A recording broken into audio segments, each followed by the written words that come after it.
Hey, listen to Commander Cookout Podcast, episode 419. I'm Brando. I'm here with Ryan. Today we're going to return to Ravnica and beat you with a feather duster. Now hit our theme song!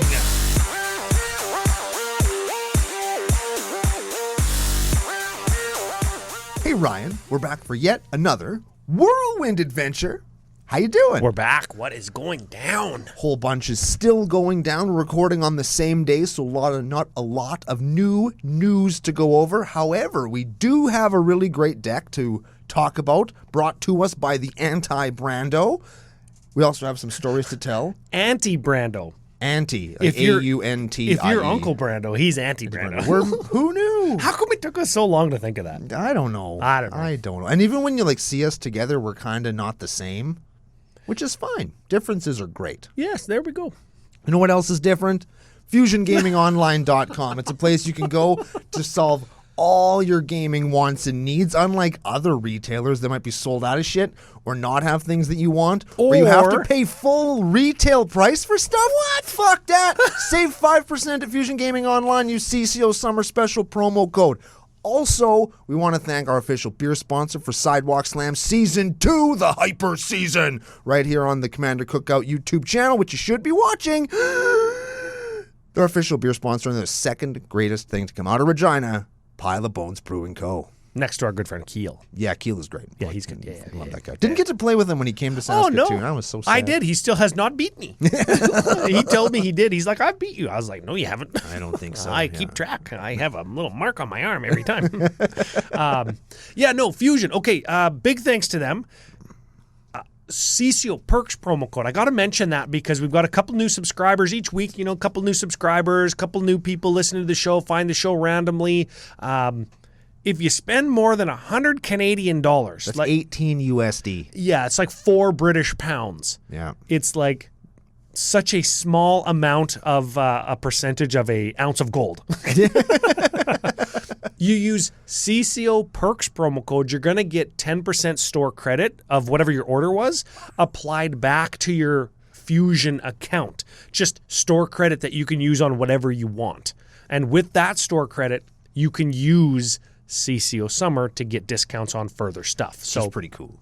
You can combine discounts like that and frickin' just save money because everything's expensive. Yep. You might as well pay less money. Especially if you're going to buy something anyway, just spend less on it. Yes. It's like when you go and you get like eggs from the grocery store and you're like, hey, these eggs are discounted. I'm going to get these ones.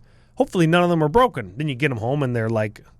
None of them are broken. You just eat them? Yeah. You just boil them. And I don't know where I was going with the frickin' egg analogy, but... Well, I get to tell the story now. Your boy, that's me. Last weekend, I boiled my first egg. Jesus Christ, Brando. I boiled my very first egg. I made a hard-boiled egg, and it's delicious. I'm a hard-boiled egg guy now. Real stinky, though. If you put them in a Tupperware, take them to work for lunch, they stink up the office. Oh. Just an FYI. Oh, no, I'm not going to do that. I spent all that time boiling them. I'm going to eat them right away. I'm hungry now. I'm going to hit you with the truth. And this is a very polarized truth. Okay. But I am on the side of these are frickin' one of the best things that there is. Okay. Have you ever had an egg salad sandwich? No. Oh. Okay. Uncle Brando's in for something. What in our time knowing each other would ever indicate that I would eat something called a salad sandwich? It has salad in the name, but it has nothing to do with what you think a salad is. It's essentially boiled egg, like smushed up with other stuff, like some mayonnaise, and some people put a little bit of mustard in it, and you put on this like soft, pillowy white bread, and you eat it. And it's just like an orgasm for your mouth. What if I didn't put mayo and mustard in it and put cheese? I'll take it. Would that still be an egg salad sandwich? Not really, but I have had shredded like Monterey Jack in an egg salad sandwich, and man, alive, I'm telling you. But what makes it a salad then? Why does mustard and mayo make it a salad? You know what? This is what we'll do. We'll get the nation in the Discord in our food. We've got a food thread. Yeah, just for food and drinks. We've got a thread for that in the patron Discord. Give us your best egg salad sandwich for Uncle Brando. I'll try one as long as there's no vegetables in it. No, there ain't. Some people put celery in it to give it some crunch. Yeah, get out of here. Some people put onions in it to give like more flavor. Get out of here. I'll put onion powder in it. Get out of That's the ingredient. You can do this. Yes. Okay. So if you're a Patreon supporter over at patreon.com/CCO Podcast, get in there, connect your Patreon to the Discord. It's in your Patreon settings. Don't email me. I don't know how it works. You have to do it. But you get into the Discord, you let Brando know your best egg salad sandwich recipe. If Patreon's not for you though, go down into the comments below on the YouTube channel. Yeah. And let us know in the comments. Just like leave a link for frickin' egg salad sandwich on like Pinterest or something. Yeah, I'll try some of them. And he has to read the frickin' 7,000 word blog post about why egg salad sandwich changed some lady's life before the recipe. I know all about how to just scroll down to find the recipe. I'm really good at that now. Okay, good. I know the tricks. They can't get me. Okay. Well, I mentioned Patreon. That's a great way to support. We got Chicago coming up. That's why we're doing a double recording. We do. If you want to buy somebody a slice of pizza or a lunch or a beer in Chicago, coffee.com/Commander Cookout. You can donate there. You can leave a little message or whatever on like, hey, buy the boys a beer, or buy like Aaron like a chicken wing, or well, he doesn't drink, hey? Yeah, that's true. She gets a chicken wing. Yeah, Doused in beer. Yeah, we got him. We load it up with LSD and just like give him a chicken idiot. So if you want to buy somebody a slice of pizza or a beer, you can go to coffee.com. That's what I use. Any donations or support that come in there, or commandercookout.com, there's a donate button there. Those two sources of support go right to the CCO experience to help pay for food, or if like people need cabs, if you want to just help us out, that is fantastic. And we appreciate it lots. Yeah. And we're doing a double recording, so I don't have a new deal of the week on commandercookout.com. But what was last week's? If you buy any apparel, you get a free gift. Yeah. That's sweaters, toques, like the pom-pom toques, any T-shirts, you're going to get a free gift. Maybe a booster pack, maybe something from our good friends at Ultimate Guard. They sent us some stuff that we can give away. Who can say? Who can say? Who can say? You'll have to buy something and find out. I mean, we could, but we're not going to, because otherwise it's not a secret. Yeah. Or a surprise. Yeah. And surprises are awesome. Yeah. And supporting your favorite online content creators, also awesome. Also very cool, yeah. Great way to support when you're in Chicago Saturday, 2 o'clock till 3:30? 2 to 3:30. You can come by. You can sign a Slime Against Humanity card. You know what whatever. It's you know really fun. what I've really, really found out about the Magic population in general? When, like we go to a show and you see like content creators or like Gavin or Mark Rosewater, Jimmy and Josh, even us, like people ask us to sign cards. I get asked to do little doodles on cards all the time. I do too, and they're always dicks. Everybody wants to draw dicks on their cards. I don't know why. So when I've got the Calamax deck, and I ask people that I play against to sign or do a doodle if they beat the deck. And that's where you got the Slime Against Humanity deck, right? Yeah, that's where I got the idea. When I ask people out in the nation to sign cards, like over the moon. Yeah. They're like, oh, what? Oh, no way. Yeah, I'll sign that. Or like, and I say like, you beat the deck or you won the game. That means you get to do a doodle on a card in the deck. You can draw like Uncle Brando beat the deck one time and drew like King Kong on my mountain. I've got the Art Deco mountain from Capenna. And you drew like a little plane with a King Kong. And people have drawn, man, like other content creators have like tried to draw their logo. Smitty's kid one time drew a slice of pizza. Oh man, there's just so many cool little things that are just fun little memories for people to like put onto the card. So that's what you're doing at the creator area. That's my plan, yeah. Saturday, 2 o'clock. We got paint markers all tested out. You can check out last week's pre-show. It's got like an actual test of my glittery marker and stuff. Yep. It's going to be so cool. I'm very excited for it. And in and about that area, wherever it is, we don't have the maps yet. Like none of that stuff has come out yet. But in and around that, we're going to have us, all the CCO Nation. I've been talking to other creators online that kind of want to come and be part of our table with our community or our group of tables so we can all be together. Yeah. Because nothing sucks worse than sitting down and playing with a dick. And if you're playing with people in the nation, I can virtually guarantee that doesn't happen. Yeah. And it's only cool people who want to meet and be and play all together. That's why we say we have the most 7 out of 10 community, because we actually do. Yes. We're not lying or blowing smoke up anybody's ass like other people do. Yeah. Ours are the best, period. That's it. Full stop. We'll die on this hill. That's right. Yes. Yes. And so will you, because we're going to kill you. Yes, we will kill you. Speaking of killing our opponent. Oh, yeah, we're going to do it with a deck that you said last week. Yes. Is inspiring to you, which is really cool. And something that I think it's neat. Full disclosure. So 2 weeks ago or whatever, when we did the Ravnica, or the, it's in Ravnica, okay? It's Ravnica. Murder at Karlov Manor, legendary review or whatever, we looked at Feather and said, oh, it's a shitty Zada. And you were like, no, it does all these other things. And I just discounted it and wrote it off like 3 mana shitty Zada that flies. Sure. But there's a whole bunch more. Yeah, there's lots it can do. So give it a read real quick here. Feather Radiant Arbiter is a 4/3 lifelinking flying angel for white, red. Keep in mind, doesn't have Radiate, which I'm still sore about. 4/3 flying lifelinker for 3. That's already pretty good. This card's already good. Angel creature type 2, which matters. Relevant. Should be a frickin' advisor, but here we are. Nah, she's not an advisor. She's the boss, isn't she? I actually think she's a detective in Ravnica, isn't she? Like, story buffs, let us know in the comments. Is she a detective? She just shows up like, what the fuck's going on? You bunch of people are getting killed. That's her. Yeah, she's just mad. She's J. Jonah Jameson now? I want pictures of Spider-Man. Yes. When she demands answers, that the card demand answers, that's her going to Kaya and whatever the fuck the detective guy's name is and being like, what the fuck's going on? Oh. Yeah. That's why it's a story spotlight card. Yeah, she is demanding answers of our detective friends. Okay, so give her a read. We haven't done that yet. Here's what she does. Whenever you cast a non-creature spell that targets only Feather, you may choose any number of other creatures that the spell could possibly target and pay 2 generic mana for each of those creatures. If you do, each of those creatures gets a copy of the spell. A copy of a permanent spell enters the battlefield as a token of that, the permanent that spell would create, right? That is correct. So if I put a, I don't know, and she got lifelink already. Yeah. If I targeted her with Brute Strength, +3/+3 until end of turn, instant for red. Yes. Right? Brute Strength, that's the one? Yep. Okay. We could pay 2 and also target another one of our guys. Yes. If I targeted her with Crimson Wisps, this is a Zada classic, right? Yeah. Red mana instant says target creature gains haste and draw a card. No, target creature becomes red. Oh, target creature becomes red, yeah. Yeah. There's one that gives haste, sure. And draw a card. So if I pay 2, I copy that spell. Now I draw 2 cards. Ooh. If I copy it twice, because I have 2 other guys, I draw 3 cards. This is how Zada works. I've got 10 guys. I target Zada.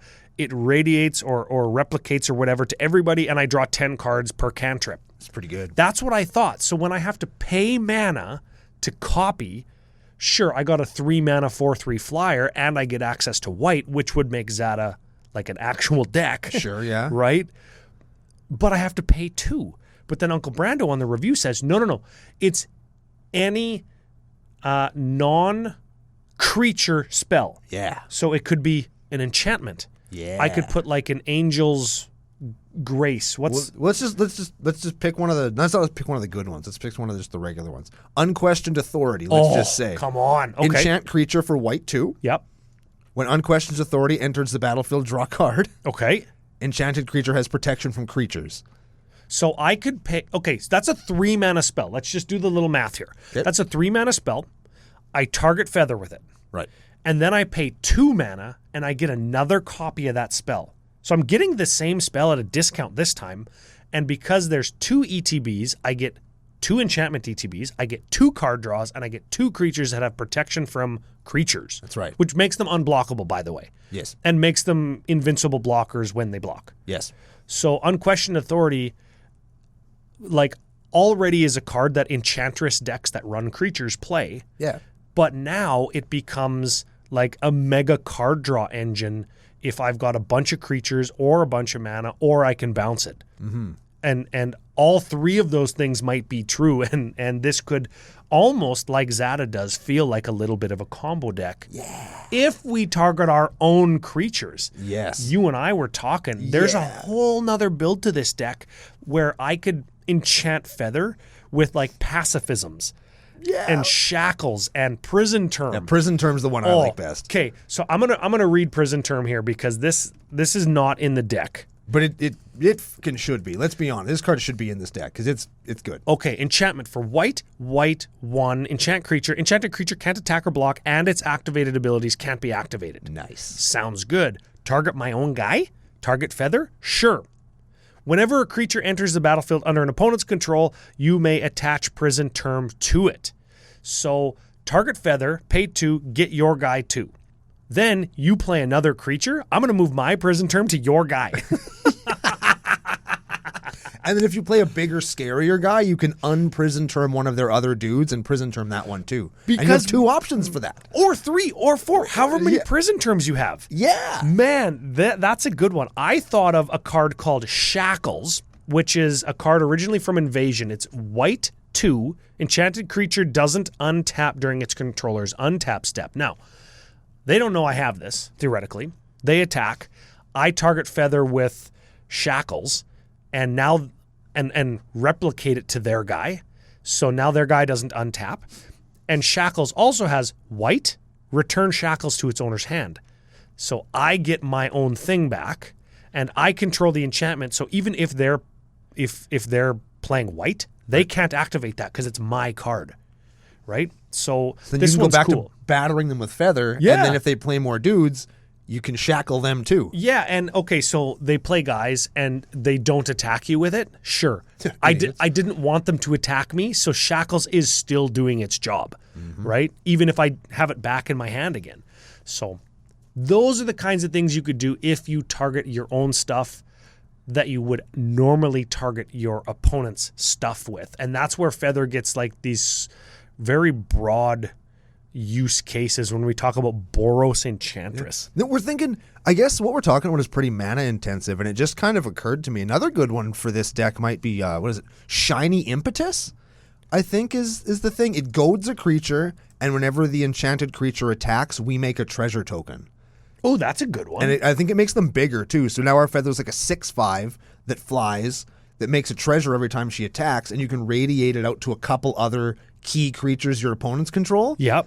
And so now these goated dudes are attacking every combat, and we're making treasures for it that we could then use to enchant more things with our enchantments. Yeah, that is a good one because they can't attack us. That's right. So it effectively it prison terms them or shackles them, but just for us. Yeah, and that's the best one so far. And it ramps us too. Like that's really good, and it makes our girl into a fucking beat stick. Well, let's take a quick look at the ramp, and then we'll flip over to cards so Joe can put them all on the screen. We've got a Talisman of Conviction. Look, we're in the new studio, hey, so I can look right at the screen and oh yeah, this is easy. And the screen is like this big. The screen is large. Yeah. It's a large screen. Large, if you will. Talisman of Conviction, Soul Ring, Smothering Tithe, Felwar Stone, Commander Sphere, Boros Signet, Arcane Signet. That's 7 ramp spells. Soul Ring, of course, very good. Smothering Tithe going to give you mana over turn, over turn, over turn. Yeah. I would probably put Shiny Impetus in that section if it was in the deck. Let's do the removal too. Well, no, hold on. We got cost reducers too. Okay. Oh, yeah, here we go. Give those a read. We got Transcendent Envoy, Starheim Corsair, Starfield Mystic, and Hero of Eroas. All of those things are some version of a dude that makes enchantments cost 1 less. Artifacts and enchantments cost 1 less. And some of them have other benefits, like when you target them or Starfield Mystic gets bigger when your enchantments go away. Yeah. Transcendent Envoy. Really cool art, hey? It's a 2/1 flying griffin for 2. Auras, specifically just auras, cost 1 less. So really, we've got 11 ramp spells, and those cost reducers are always really good because they continue to give you mana if you cast multiple spells in a turn, right? I like these ones because they're also dudes. So now we have dudes to enchant with our things, then turn into beaters. Okay. It's important. That's really good. Yeah. Let's do the removal too. There's 4 of them. Sure. And everybody knows them. There's Chaos Warp, Generous Gift, Path to Exile, Swords to Plowshares. Yeah. Easy as pie. Yeah. Is that enough? Do you play more than 4 targeted removal spells? Yes. You do? Sometimes. If I'm gonna play removal, boy howdy, I'm gonna play removal. Yeah. Yeah. I think I'm guilty like a lot of players are. I don't think I play enough removal. Unless it's in all my casual decks, I don't play enough removal because I just want to do the thing more. I'll do that too. It's a trap. I'll build my decks to do the thing. Just you've killed my thing. Well, I'll just deploy more threats. I'll just do the thing more. Yeah, right? That's my deck building philosophy, and it works pretty good. Because typically I'll have more things than my opponents have removal. And as long as I keep playing them, eventually one of them is going to stick around and I'm going to kill them. You know what I notice? I notice my decks that I play an adequate amount of removal in are the decks that you like playing against the least. I actually just cut all the removal from my Dice, Dragons, and Treasures deck. It's all one deck. Man, you're a freaking cartoon character. So that the Dice, Dragons. so that all of I have a perfect ratio. And I have 18 dragon things, and I have 18 treasure things, and I have 18 dice rolling things. Wow. In the same deck. And I will never come off that ratio now. Ever. And oh boy. Oh, I made like 87 treasures on Thursday. Oh, man. I didn't win that game, but I should have. I got greedy with a... yeah, welcome. That is literally CCO Nation. That's our next T-shirt. I didn't win the game, but I should have. I had 9 cards in my hand, and I got greedy with a deck of many things. I had to discard my hand. Ooh. I had the win in my hand, discarded it. Frick. Well, okay. We've got Boros Enchantress here. We've got Feather. Yes. We've kind of talked about what the deck does, Yep. and a bunch of how it's going to power it out. This deck, though, is I don't think it's a typical CCO deck in that it's jank and plays funny stuff. Like there's frickin' tutors in here. There's removal. There's not combo finishers, but there's like some powerful and mean and well thought out stuff. It's from Anti-Brando. I don't think we said that, did we? We did. We did. Yeah, we're doing a jank thing in Boros Enchantress, but we're doing it as good as one could do. I think so. The deck, as far as Boros Enchantress goes, is probably dialed up pretty high. Yeah, this deck is built to hang with I'm not going to say it's built to hang with 8s and 9s, but like you could bust this out at any commander table and it's going to hang with the current precons. There we go. There it is. Yeah. Which are 7s, by the way. Every deck is a 7. Yeah. Okay, let's flip over to cards and we'll take it from there. I love it. Should we go to the tutors? Toots. Because there's 6 of them. Let's hit them. We got Plea for Guidance. Oh, 6 mana. Search your library for up to 2 enchantees. Reveal them, put them into your hand, then shuffle. That's 6 mana to find 2. That's on rate compared to like Idyllic Tutor. But do you think one of those enchantments that we talked about earlier, Prison Term, Shiny Impetus, you could probably replace this with that and still be fine? I think so. This one is 79 cents. Those ones are also around that altitude of money. We got Moonblessed Cleric. Oh, look at this. 3/2 for 3. Human Elf Cleric. Oh, because half elf. I'm like, how can you be human and elf? Yep. Half elf. Okay. Dungeons and Dragons, baby. Yeah. When Moonblessed Cleric enters the battlefield, search your library for an enchantee, reveal it, put it into your hand. No, put it on top. Which is Enlightened Tutor with a 3/2 body attached to it. We're also playing Enlightened Tutor and Idyllic Tutor. Heliod's Pilgrim. Enters the battlefield, search for an aura, reveal it, put it into your hand. And Auramancer. That enters the battlefield, return an enchantment from your graveyard to your hand. Neat. I wonder if I should play that in my Enchantress deck. Is this card good? I think so. Card's good. I play it in my Azorius enchantment deck, which is going bye-bye, but she's a good card. Moonblessed Cleric, also a card that's better than you think. Like Idyllic Tutor at 3 is kind of outclassed these days, but having a 3/2 body attached to it, 3/2s are pretty good. Yeah, 3/2s are going to kill lots of commanders that are attacking in to get like chip in commander damage. I like how whenever I see an ETB ability in white, I always think, man, if I ever needed to farm that, white's got so much blink now. Yeah. Like Ephemerate lets me do it 2 times over 2 turns, where I can spread the cost of like casting that spell a couple times, or doing whatever that spell that I blinked afforded me, like casting the enchantment that I searched for. I can always build that in, work it in. Like we got 14 protection enchantments. We got 10 winning cards. We've got getter backers. I could spice into those 40 spots or whatever, 30 spots.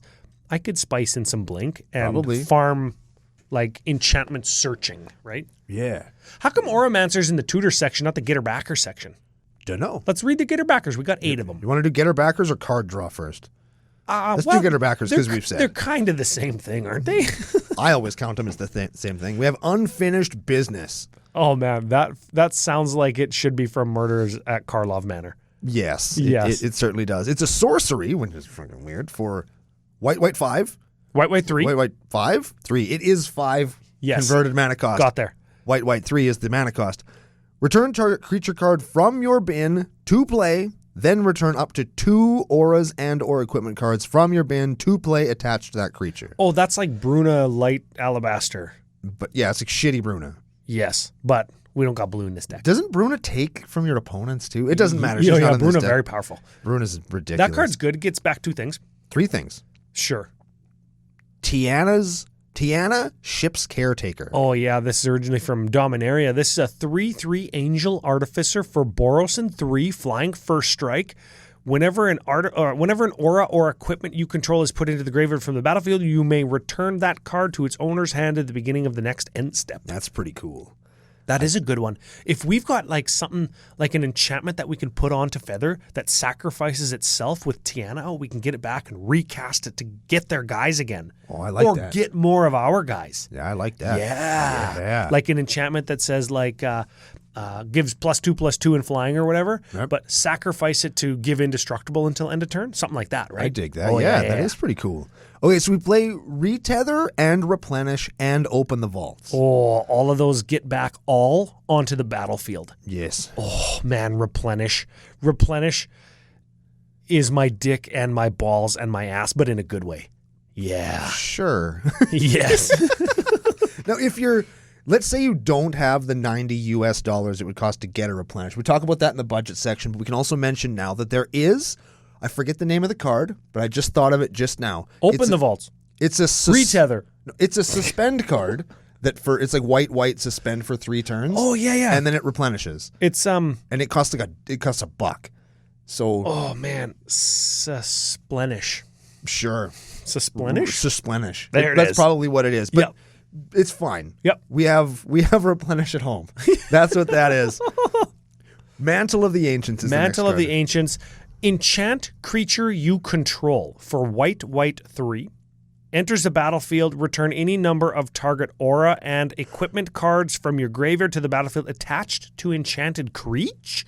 Okay. Enchanted creature gets +1/+1 for each aura and equipment attached to it. Ooh, that's pretty good. That's pretty damn good. That's pretty good. That's like Ancestral Mask, kinda, but gets all your stuff from your graveyard. Couldn't it get the mask?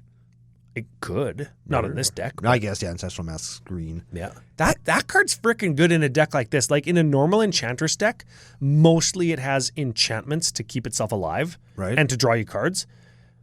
This has enchantments to kill everybody. This one has like 40 auras in this deck or whatever, right? Like that card's good in an aura Enchantress deck like this one. Agreed. Heavenly Blade Master. I thought you were going to say but. I was, and I didn't. Oh, you chickened out. 3/6 flying, double striking angel for 6. Enters the battlefield, attach any number of auras and equipment you control to it. Other creatures you control get +1/+1 for each aura and equipment attached to it. Isn't that good? That card's going to win you games. Absolutely. You're going to cast that and be like, 10 things go onto it. Take 100. Yeah. That's what you're going to do with that card. Crystal Chimes. Ooh, it's been a good long while since I freaking played this card. I forgot all about this card until last night when I read this deck list. Yeah, okay, so 3 mana artifact, 3 tap, sacrifice it, return all enchantment cards from your graveyard to your hand. That's fine. We want them in our hand, right? Because we want to cast them onto Feather. Yes. Okay, so read Feather again. Is it ETB? Whenever you cast. Cast. No. So replenish won't work for Feather. Correct. That's okay. Crystal Chimes. Yes. Enter in the 20-cent Crystal Chimes, baby. Is Crystal Shard a piece of a Crystal Chime? Because they kind of do the same thing. Oh. They bounce it. Would you say? Lore people out there. They're not. They just coincidentally have the same word used. But like a shard could be a chime and they both bounce things. Yes. Maybe. Maybe crystal is like designated in some WotC designer's mind. Oh yeah, crystal must bounce. Nah. Yeah. What else do we go? We have cost cutters and card drawers. Well, let's get the card draw because we haven't done those yet. Okay, card draw. We have Willeth, Soul of Steel. What? He's holding the blazing butt steel. Yeah, he's got Brash Taunter's butter knife, which I am very offended by. So there better be a good goddamn reason why he's in here. He's a 2/2 for Boros and 1 with Trample. Whenever he attacks, draw a card for each aura and equipment attached to it. That's pretty good. That's pretty good in this deck. That's pretty good in this deck. We're going to draw cards with that guy. SRAM Senior Edificer. 2/2 for 2. He's a kooky the Walrus. Whenever you cast an aura, equipment, or vehicle, you draw a card. We have lots of auras. We do. Sage's Reverie. When it enters the battlefield, draw a card for each aura you control that's attached to a creature. Now we're talking. Which is all of them. That's going to draw us 10 mana. Also, enchanted creature, because it's an enchant creature, gets +1/+1 for each aura you control that's attached to a creature. So, if you put that on 2 dudes, you're going to... Oh, we can put it on 2 dudes. Yeah, I forgot that part. So you're going to draw... That's 20? That's 4 cards for putting it on 2 dudes. And then your dudes are going to get +4/+4, I think. Dude, if we have one aura and we cast this and copy it 1 time, so that's going to cost us 6 mana. We're going to draw frickin' 6. Wow. And our guys are going to get... I don't even know what the math is. I think it's 6. You know what you could use to track all the +1s? CCO dice. Oh, yeah. CommanderCookout.com. Go there. I have too many of them. Go and get some. They're awesome. Get them to your house. What else you can get to your house? Mesa Enchantresses. I play this card. I don't. Cast an enchantment. Very important. Cast an enchantment. So it's not going to trigger on Feather's ETB thing where she copies. Right. Cast an enchantment. Draw a card. Neat. Core Spirit Dancer. Cast an aura spell, draw a card, +2/+2 for each aura attached to it. Oh my god. Yes. I like that card. The picture on it, like she's real sexy, and there's like an ibex that's super evil, and a big pissed off elephant, and like a tiger snake or something. Yes. I like that card. Chosen by Heliod. Enchant creature. When ETBs draw a card. Enchanted creature gets +0/+2. +0/+2, yeah. That one is there just to radiate it a bunch of times because it costs 2 mana. It says draw card on it. That's we could probably pay 6 into that and draw 3, and that's fine. Let's cut costs. Sigarda's Aid. That lets us give auras flash, and when Sigarda's Aid, when an equipment enters a battlefield under our control, you may attach it for free. It does nothing in this deck. We don't care. We just want the flash speed, right? Given that costs $9. I'd maybe cut that for Shiny Impetus. I would too. Shiny Impotent. Yes. You've never thought of that? I think of that every time I hear that. Huh. Every time. There it is. Nomad Mythmaker. Nomad Mythmaker. Nomad Piss Taker. Okay. 2/2 for 3. Nomad Cleric Human. It goes white, tap, put an aura card from your graveyard into play attached to a creature you got. That's pretty good. It's got to be one that we control, though. I forgot all about that card. And that won't trigger Feather's thing, so that's just to get her backer. But it's good. Yeah. Atali's Favor. Look at this one. Doesn't even do Atali stuff. It doesn't even have Atali in the art. No. She's like Atali's like friend, though, or something. Definitely not. Well, she's got lightning on her sword. Atali does lightning stuff. Well, yeah, but he's probably trying to kill her with it. And she's like stopping it with her knife. No, she's collecting it. This is a picture of a knife. This is a stupid card. This is an aura that enchants a creature we control for red 2, and it says, enters a battlefield, discover 3. That's Cascade, sort of. Also, enchanted creature gets +1/+1 and has Tramsky. Now, I guess I can read it. Exile cards from the top of your library. Exile a non-land card with mana value 3 or less. Cast it for free. So you could cast a enchantment onto Feather and then radiate it onto other things. Yes, because you are casting it. Though, with Discover, you don't have to cast it. You could just put it in your hand. Neat. So if you did have like a Shiny Impetus or like a Shackles or a Prison Term, and we're the only ones that had guys out, we can just put it in our hand for later use. Gotta appreciate that kind of stuff. Yeah. Last one. Arden Intrepid Archaeologist. Well, this guy's good. He's got partner. No, we don't care, though. You don't give a shit. He's a 2/2 for 3 Core Scout. At the beginning of combat on your turn, you may attach any number of auras and equipments you control to target permanent or player. So if we've got like our shit all spread out on like 10 different guys, we can just go move to combat, equip everything onto Feather because she's got flying and lifelink, and I'm going to gain 40 life, and you can't block because you don't have flyers. And you die because I hit you for 40 with my commander. Yes. Yes. Arden, probably very good card in this deck because it's any number. I tend to agree, yes. You just move everything over to whoever. So let's protect, then we attack. That's how we do it. Yes. That's how it usually works. We already talked about Unquestioned Authority. Yep. We have an Umbra Mystic. Read the card, Ryan. Just say what it does. Auras attached to permanents you control have totem armor. So that would be if the permanent would get destroyed, the enchantment is destroyed instead. If an enchanted permanent you control would be destroyed, instead, remove all damage from it and destroy the aura attached to it. An aura. So if you have multiple instances, you only have to kill one of them. Yeah, you need multiple instances of destroy to get rid of all of the multiple instances of totem armor, should there be. That's right. Yes, okay. Timely Ward. Timely Ward. As long as you cast this spell, flash... Well said, Ryan. Yes. Well said. If you're targeting your commander, it has flash. There you go. Okay, it's an aura for 3. Enchanted creature has indestruct. Cool. That's really good. Sphere of safety. God damn it. Yeah, creatures can't attack you unless their controller pays X, where X is the number of enchantments we control. That card's such a piece of shit. Yeah, that's like super ghostly prison. Let's talk about a card that's not a piece of shit that I love. Yeah, you play this card. In Runetail Kitsune Ascendant. When you have 30 or more life, you flip it into a legendary enchantment, which is like turn 3, I'm going to play Runetail, and it's going to immediately flip into prevent all damage that would be dealt to creatures you control. Notice it doesn't say combat damage or non-combat. It's just damage. Yes. Your dudes do not take damage. Earthquake away.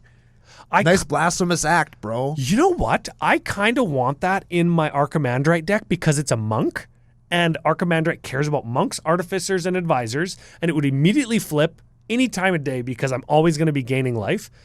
But all of my guys get vigilance when I gain life, but they don't get any toughness boost when I gain life. So that would go right in there. Mm-hmm. That's a good idea. You got a foil one? Of course I do. You got 2 foil ones? Of course I do. For gives for keeps? Maybe. It's probably an expensive foil, hey? No, I was on the list. It's an expensive one if you get it from whatever Saviors. Oh, that's the one that you got. But if you get it in the list, come on, that's the one I need. The other ones will not do. Pentarch Ward. Pentarch Ward. I'm going to say gives protection from all colors. Just a chosen color. Also when it ETBs, draw a card. Yes. That's pretty good.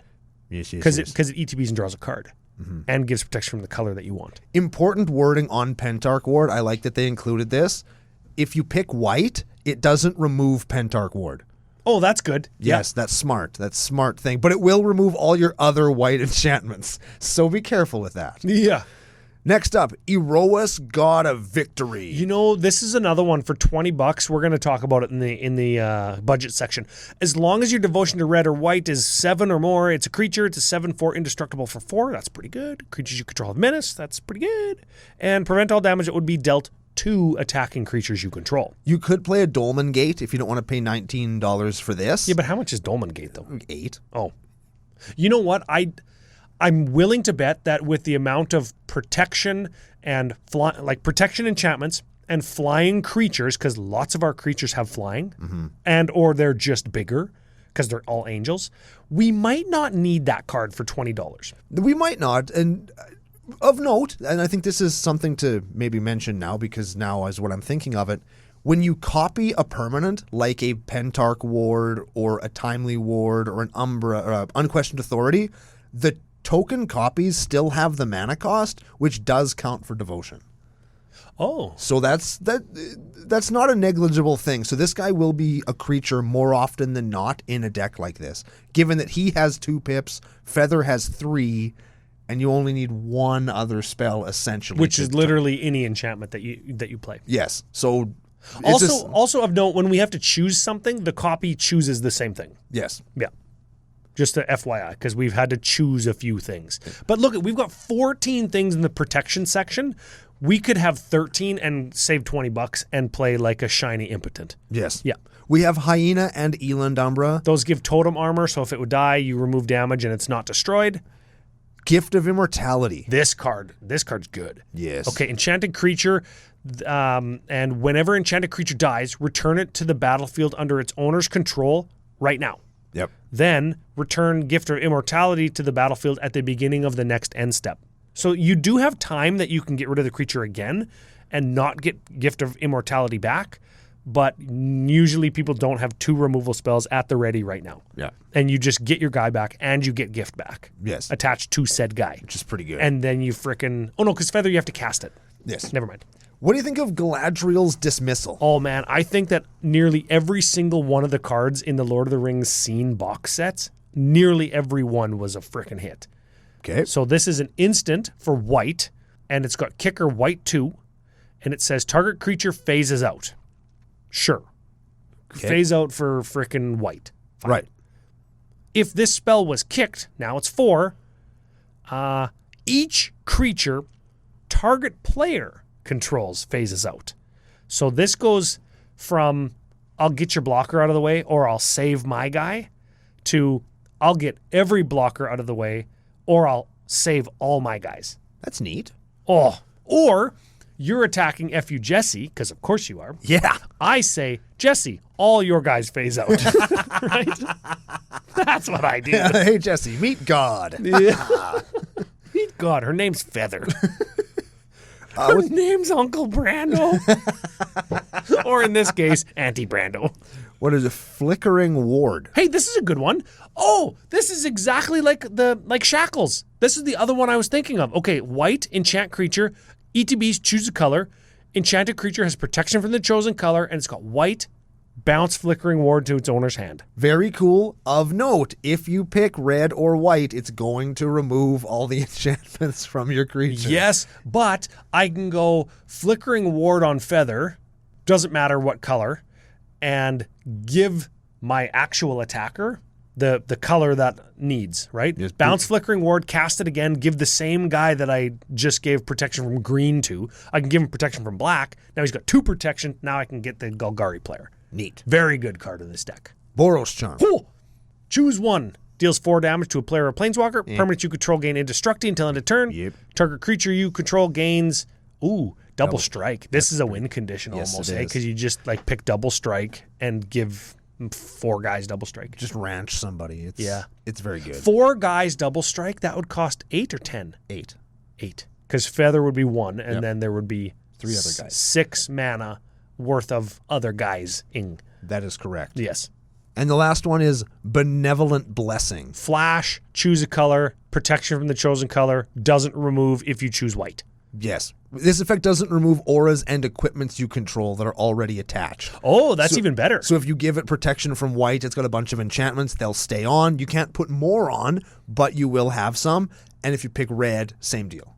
Okay. It's a I'll take that. Good templating there. I like that. The odds are that we pick red or white very low because there's more colors that are not red and white than colors that are red and white. And red and white probably are the least represented colors in any given Commander pod. With flying dudes, would you say that white and red are fairly prevalent when it comes to common flying things? Like blue probably has the most flying stuff, but I would say that white and red are probably next up in the common flying stuff. At the high level of... At the high mana level or the high power level, right? Like you're looking at angels and dragons, and I want to play generally more angels and dragons than I want to play the flying blue creatures or the flying black creatures. Like angels and dragons are generally good in Commander, where sphinxes and demons are pretty specific to what I'm doing, strategy or creature type. That said, though, blue has very lots of flying creatures that I would probably just want in my deck incidentally. Yeah. Right? So I'd probably name blue if they have flyers. Right? I don't know. Depends on the colors of deck you're playing against. Let's be honest. Yeah. All right, man. Last section of the game. Here we go. Hashtag winning is what we call it. I don't know why we call it hashtag winning. Well, we'll see if it wins when we do things. Let's start with Dink, Paladin Unbroken. Okay.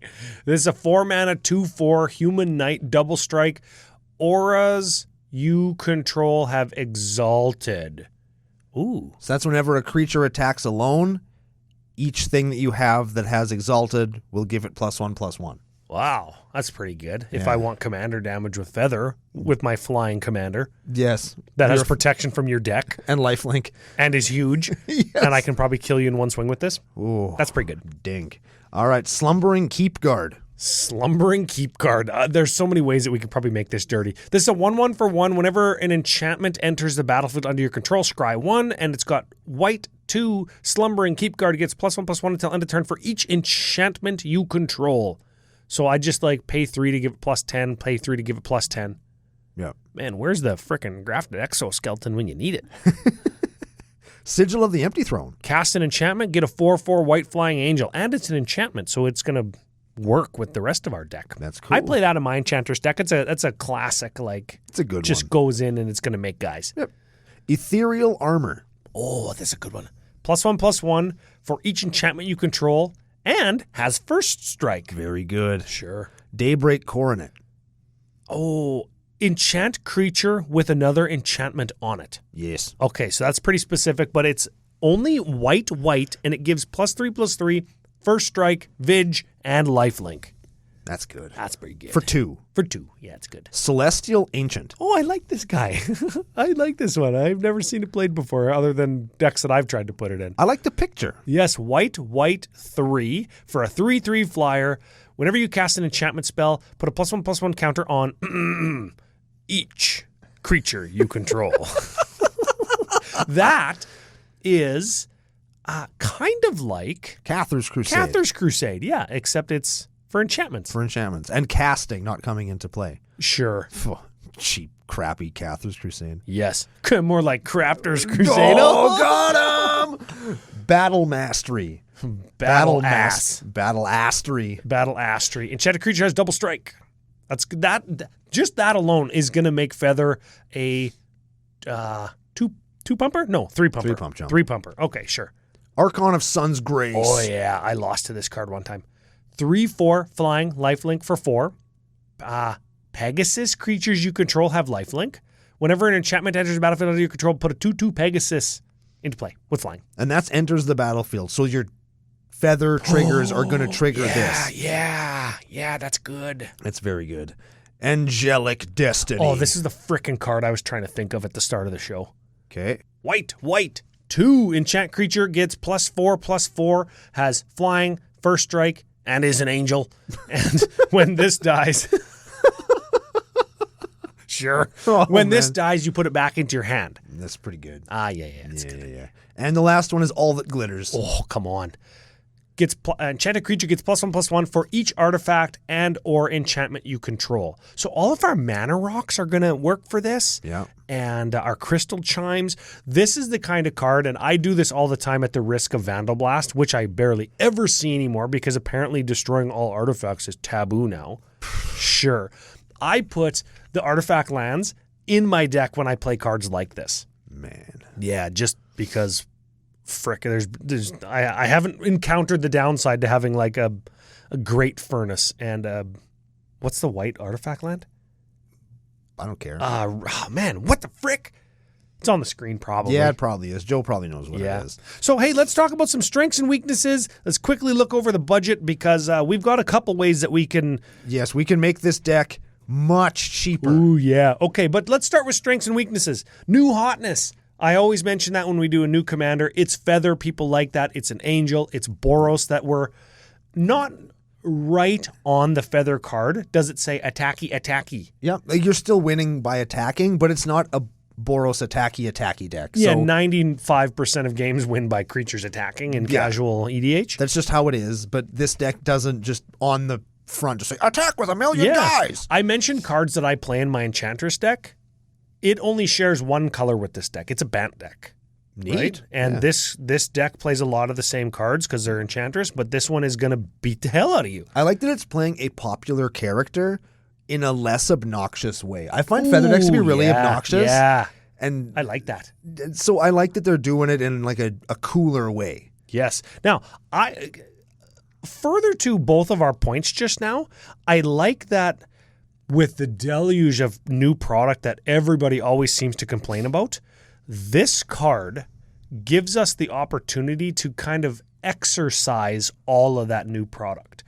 If I didn't want to spend $1,000 on this deck, I could find auras from the last few sets on the floor of the LGS, and I could get a Feather from wherever for like 99 cents. Yeah, that's a buck. It comes in the pre-con, but I don't need to spend $50 on the pre-con. I could just get a feather for $1. Yeah. And enjoy the game in some new way that is very atypical of Boros. And that's a strength. That's really cool. Because gameplay diversity and differing gameplay experience. That's like one of our foundations from years ago, right? Yeah, it's one of the things that we talk about here all the goddamn time. 3 CMC Commander, good, low to the ground if you do the Voltron thing. Lifelink, so if you're always attacking, you don't give a shit because you still have a high life total. And I think that much like in the way like destroying all artifacts is taboo, I think that people have forgotten a couple of good life gainer cards in a deck. Like you can hang in there, man. Like not just a life gain deck, but just a tap for a mana of any color, gain a life. Yeah. Like those little things. Well, when people are getting their chips ins, now they're not. Yeah. And their creatures are tapped because they thought, well, I'll get 1 or 2 or 4 extra damage in here. And all of a sudden, nope, I've gained it all back. Mm-hmm. So your math at the end of the game for me is going to be a lot different than math for everybody else who's at 5 or 6 when I'm still at like 15. One of the most devastating parts about Atraxa is that she has lifelink. Ooh. Like one of the things that makes her so damn good is she has lifelink. Yeah. I've got the last strength here. Tell me. It lets you kind of do the Zata thing without the Zata baggage. Yes. Because Zata's got baggage at this point in time, and Sure that's does. one of the reasons I took it apart. Yep. Took it apart. One of the original CCO classics. Oh, man. Alas. Yeah. Alas. Rip. Let's move to weaknesses. If you wanted, I'm sure with all of the card draw spells that Zata and White could give you, and the rituals, I'm sure you could make this a Stormy kind of combo deck. Probably. I think you could. Yeah. Right? You just need a ritual that targets something. Is there one of those? There's got to be.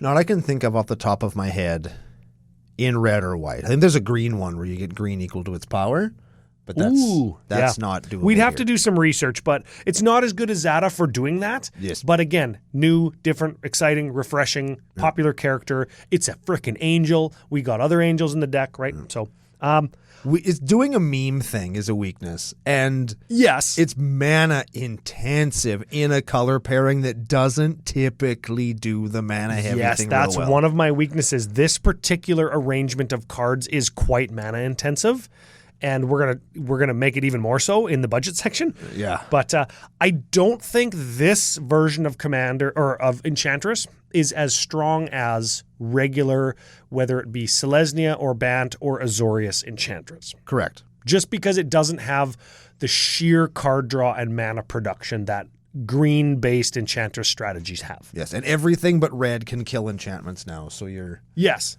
So, but that said, I love a challenge, and I'll specifically build decks that disadvantage me in some way, because when I win with that disadvantage, that's the challenge, and that's what makes me feel good as a builder and as a player. I feel like a boss. So this would be a deck that I would like if I didn't already have an Enchantress deck. Neat. Yeah, there you go. Yeah. Moving on to the budget. Okay. This arrangement, This stack of 100 cards. $1,041. What? So we've got a little card. Maybe you've heard of it. Plateau. Nah, never heard of it. Cool $380 Magic the Gathering land card. Okay. Here's what it could be, and hear me out. Planes. Oh, yeah. That card could be free. Yes. Yes. You know, we've got 12 planes, 11 mountains. We could go 12 and 12. Yep. Oh, symmetry. Oh, gotta like that. Okay. Gotta like that. I got another one. Maybe you heard of it. For the record, if anybody ever charges you for a basic land in an LGS, just slap the shit out of them and then never shop there again. Yeah. Unless it's like a... Well, if it's foil or special or whatever, but if it's like a basic ass land out of the land station, they try and get you to give them money, tell them to fuck themselves. Yeah. Okay, I got you. Okay. Sarah Sanctum gives you a white for each enchantment you control. Ooh. $250? Yeah. Yeah. Cut it. Yeah, You know what that could be? Planes. Planes. Hey, good Could idea. be free. Okay, I got one. Okay. Replenish. Ooh. It doesn't work with Zata. It doesn't work with Zata 2, shitty Zata. Right. It doesn't work with Feather. Correct. So if you don't have $80, it's an Enchantress staple and insanely powerful magic card. But if you don't have one, don't beat yourself up. Play the suspend one we told you about earlier. There you go. Play that. Susplendish. Yes. Okay, $90. We've got $32 worth of tutors in the deck. Is this okay? Got him. Cut him? Cut him. Just put Shiny Impetus and Friends in. Or just cut Enlightened Tutor. That's the expensive one. The rest of these are all pretty cheap. They're 35 cents, $30. Yeah, I suppose. Right? Cut them. Cut Enlightened Tutor. You can save 20. Enlightened $25. Tutor out, Shiny Impetus in. Boom. Because that one's going to ramp you and make you not get attacked and or make Feather bigger. Yes. It's going to do all three of those things, It does actually. everything that the deck wants to do. There we go. Okay.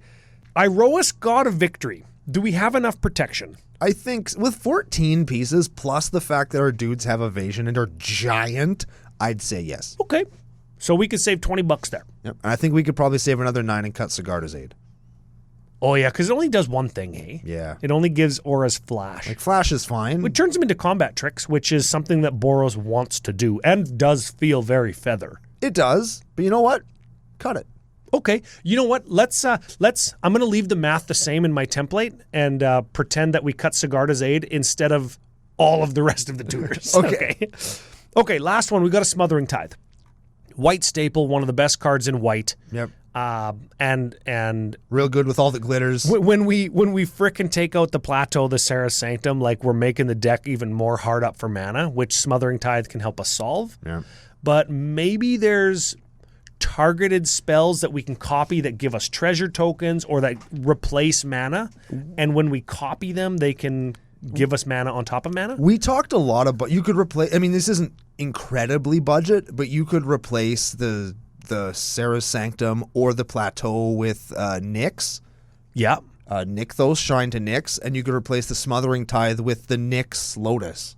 Oh. That taps for devotion. Because remember, all of your tokens have pips on them. Yes. So your devotion tappy tap stuff and many will give you much manas. Many of our white win cons actually have white in their casting cost too. So any devotion stuff is probably a welcome include for the deck. Feather has white right on her, so all your rocks will tap for 2 right there. Boom. That's pretty good. Okay. You put 3 prison terms on a guy, that's 6 mana. Oh, yeah, prison term. Yeah, man, that's a good one. That's pretty good, man. Now, okay, so what do you think about this? Before we do the math and I tell you what the new budget of the deck is. Okay. With our excludes. What if you did like prison term, shackles, and Shiny Impotence. Well, I'm thinking about removal. Oh. Removal enchantments at 1, 2, or 3 mana to replace the instant speed Chaos Warp, Generous Gift, Path to Exile, and Swords. Okay. Now we've got sorcery speed stuff where we kind of need our commander to make it good. Mm-hmm. Is that, but with our commander, it's really good, though it's still sorcery speed. Yes. That gives the Sigarda Aid some kind of reason to be in the deck still. But again, it's removing the swords and path ability of the deck. I don't know. I think they're fine. It's not like there's not a huge removal package here, and sometimes something just got to go away. Yeah. And the Generous Gift and Chaos Warp are good for that. How often do you think that on turn 10 you go swords, feather, and copy it 3 or 4 times to get your whole board? Just to gain some life? Or gain some mana? No, to get rid of their stuff. Oh, I mean, yeah, you could do that. Because it's a non-creature thing that targets only feather. I copy it to get all your other stuff. And then attack you with some non-feather creature that I have. Yeah. You could do that with the enchantment. You could do that with the swords or path. Yes. Right? Like, yeah. Because this feather still does the feather thing, or does that a thing, it just costs mana. Yeah. Neat, though. I dig it. I wonder how many times that's the play, right? Like, you've got a flying blocker that I can't get through, so I swords feather to get your flying blocker, then I hit you with my flying attacker. Well, I guess you could just swords their guy, too. But what if they got 2, though? What if they got 2 flying blockers is what I should have said, I guess. There should be a Winds of Wrath in here, too. Oh, yeah. Kill all the non-enchanted creatures? Yeah, fuck them. That gets worse if you start putting enchantments on our opponent's creatures, though. That's true, but they're already out But of you know the what? game. That goes back to the start of the show, what I said about, like, there's multiple build paths with this card. That's a strength. You know what works out good is if they have Shiny Impotence on them, Yeah. right? And then you use 5 mana to wrath the board. The only creatures that are left are all fucking goated and giving you mana. So it's perfect. Oh, yes, that's the one. Okay, so we cut Plateau, we cut Sarah's Sanctum, we cut Replenish, we cut the Tutors, we cut Erois, we cut Smothering Tithe. We're pretending that we're putting draft chaff fucking enchantments back in here. Let's just be honest, okay? Yes. We cut those few cards.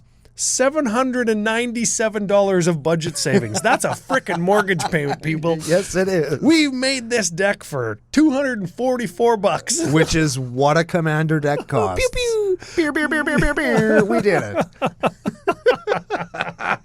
Oh, I love when that happens. Oh, that's so good. And if you want to save 5% of $244, you go to fusiongamingonline.com, use promo code CCO Summer, or if it's your first time in the nation and you're spending over $100, like $244, CCO Perks promo code, you're going to save some money. You're going to get 10% of that back on your account so that you can use CCO Summer to buy more stuff. Very much so. If you need angel tokens or dice to track your stuff, commandercookout.com, and whatever the deal of the week is when you find this show and listen, okay? Yes. There's things there that you want, probably. And then you can take the money that you've saved by doing all the deals and all the savings, and you can go to Pile of Bones Brewing Co. Buy some beer. Yes. Oh. Very good. They are the official sponsors of Sidewalk Slam Season 2.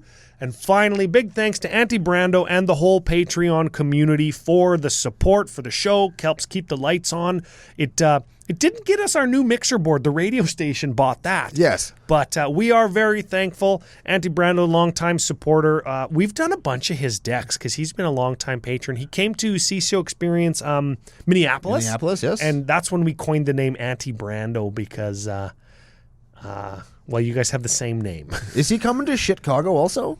I think so. Ooh. He's not in our house, but I think he's coming because, like, it's in the Midwest, right? So many people, like, live around there. We get the Wisconsin people, we get the Chicago people, we got the Michigan people, we got people coming up from Kansas City, we got people coming from out west. Ooh. Man, so many people. So 2 till 3:30 on Saturday. Yes, sir.